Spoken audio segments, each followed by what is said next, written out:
Hem, alors je dirais qu'il y a pas de grosses nouveautés, au niveau, enfin entre de Windows Server 2019 et Windows Server 2022. On va avoir effectivement quelques nouveautés du côté de d'Hyper-V. On va, avoir quelques améliorations en termes de sécurité, sur la partie DNS par exemple.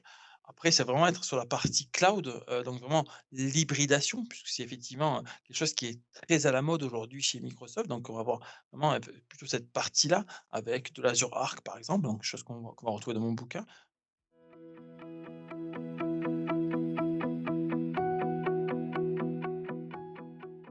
Donc effectivement, il faut bien penser à patcher ses serveurs, à mettre à jour ses serveurs. Ça nécessite de l'argent, ça nécessite des coûts humains parce qu'effectivement, bah, il faut mettre à jour ses OS. Mais en fait, il faut voir que les données que l'on a dans l'entreprise sont 1000 fois plus importantes et 1000 fois plus coûteuses que le temps qu'on va passer.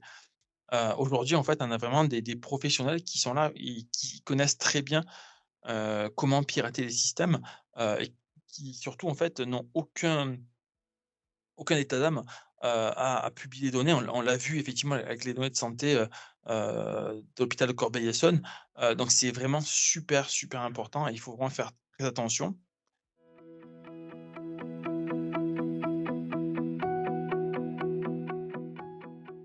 Il y a deux domaines qui sont ultra importants dans un système d'information, c'est la donnée et l'identité. Donc déjà, effectivement, on va commencer par l'identité, parce qu'on va commencer effectivement par créer un utilisateur, puis après on va monter l'infrastructure.